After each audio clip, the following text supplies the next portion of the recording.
الحمدللہ رب العالمین والصلاة والسلام علی سید الانبیاء والمرسلین اما بعد فاعوذ باللہ من الشیطان الرجیم بسم اللہ الرحمن الرحیم وَإِذَا سَأَلَكَ عِبَادِي عَنِّي فَإِنِّي قَرِيب۔ اللہ رب العزت ارشاد فرماتا ہے اپنے حبیب کریم صلی اللہ علیہ وسلم سے کہ جب آپ سے میرے بندے میرے بارے میں پوچھیں فَإِنِّي قریب، تو میں قریب ہوں، اور فرمایا کہ ادعونی استجب لکم، مجھ سے دعا مانگو میں تمہاری دعا قبول کروں گا۔ تو دعا جو ہے، دعا ویسے تو کبھی بھی آدمی مانگے اللہ تعالیٰ بندے کو محروم نہیں کرتا، لیکن بعض اوقات بعض ایسے مقامات ہوتے ہیں، بعض ایسے لمحات ہوتے ہیں، ایسے اوقات ہوتے ہیں کہ جن میں دعا جلدی قبول ہوتی ہے۔ جیسے آپ دیکھیں کہ اذان کے وقت جو ہے جو دل میں دعا مانگی جائے، یا خطبے کے لیے امام صاحب جب کھڑے ہوتے ہیں اور پھر بیٹھتے ہیں، تو یہ جو درمیانی وقت ہوتا ہے دو خطبوں کے درمیان، قبولیت کا وقت ہے۔ فرض نماز کے بعد دعا مانگتے ہیں، یہ قبولیت کا وقت ہے۔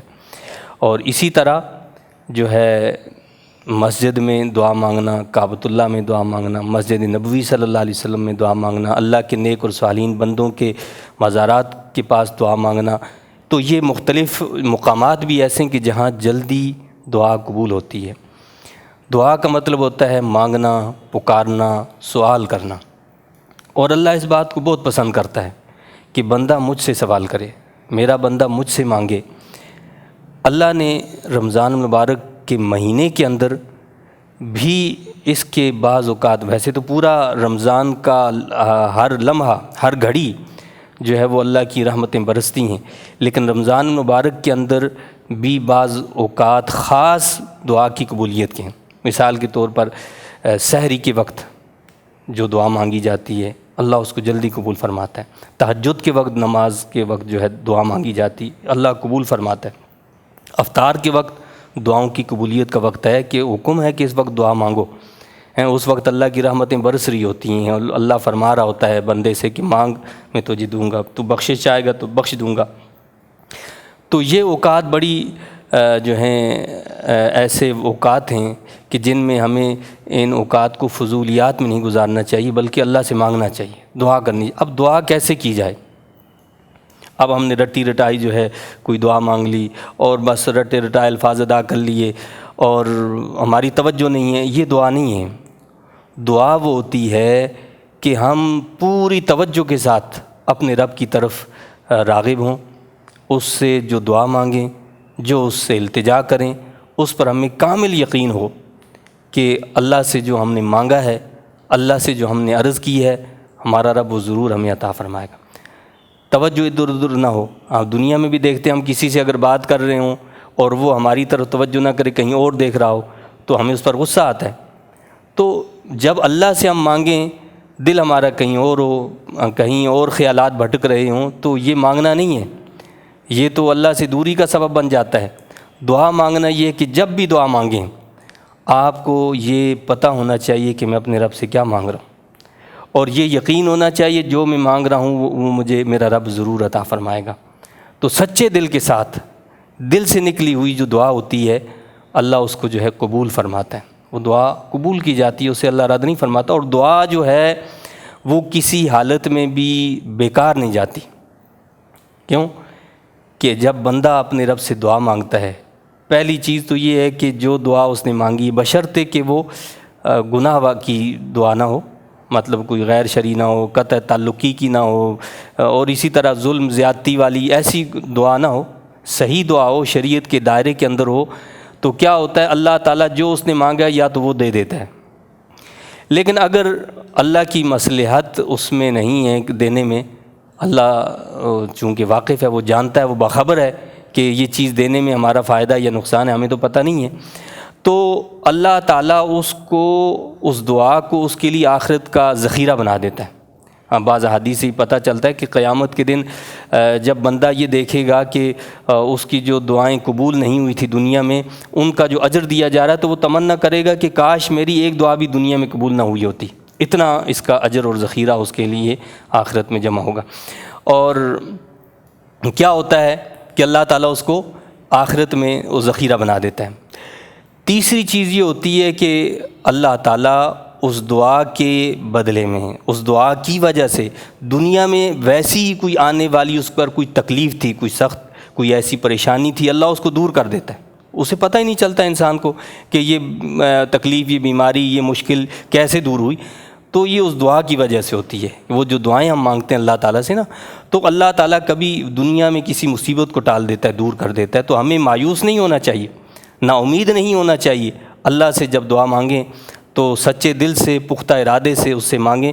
تو یہ رمضان کے جو اوقات ہیں ان میں خاص طور پر اس بات پر توجہ دیں کہ اللہ سے خود بھی دعا مانگیں، اپنے گھر والوں کو بٹھا کے ان سے بھی جو ہے کہیں کہ وہ دعا مانگیں۔ حضرت ابراہیم بن ادہم رحمۃ اللہ علیہ سے جو ہے کسی نے سوال کیا کہ جی یہ دعائیں ہماری قبول نہیں ہوتی ہیں، اس کی کیا وجہ ہے؟ تو حضرت ابراہیم بن ادہم رحمۃ اللہ علیہ نے فرمایا کہ تم اللہ کو مانتے ہو مگر اس کی اطاعت نہیں کرتے ہو۔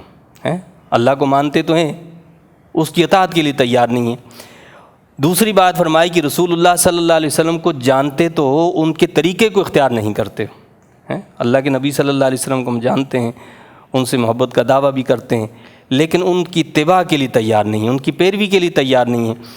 اگلی بات جو آپ نے فرماتے ہیں کہ قرآن پڑھتے ہو مگر اس پر عمل نہیں کرتے، اور فرمایا کہ اللہ کی نعمتیں کھاتے ہو مگر اس کا شکر ادا نہیں کرتے، اور فرمایا کہ شیطان کو دشمن سمجھتے ہو مگر اس سے بچتے نہیں ہو۔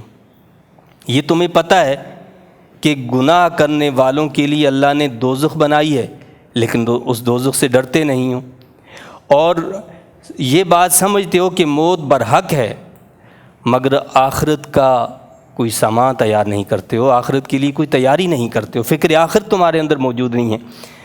اور فرمایا کہ اپنے عزیز و اقارب کو اپنے ہاتھوں زمین میں دفن کرتے ہو مگر اس سے عبرت نہیں حاصل کرتے۔